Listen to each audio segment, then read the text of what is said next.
Welcome, everyone. This is the Chief Yuya podcast. New listeners, old listeners, those who just stumbled, welcome into the space. Let's get right into it. So there's been a lot of conversation lately. I've been seeing around the idea or the experience and the unfortunate phenomenon that many of us have within the cultural networks of scammers.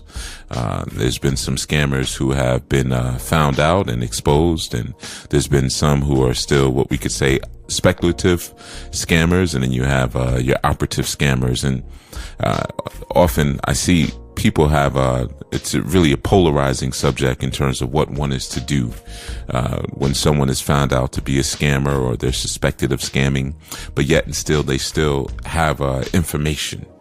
And sometimes our fascination and our level of just awe and amazement at information urges us internally to overlook the integrity and the moral character and value of a person who we feel has possibly consistently brought demise to ourselves and people around us by scamming us out of our currency, which usually that's what they're looking for, fiat currency.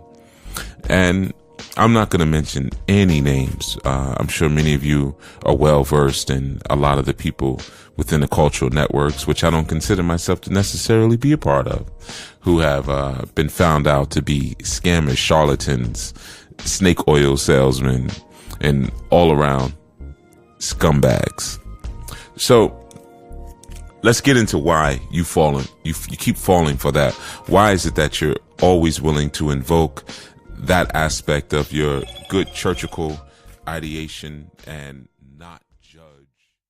If you enjoyed this clip, you can listen to the full episode at chiefyuya.com. That's CHIEFYUYA.com. You can also follow me on major social media sites and apps using the social media handle Chief Yuya.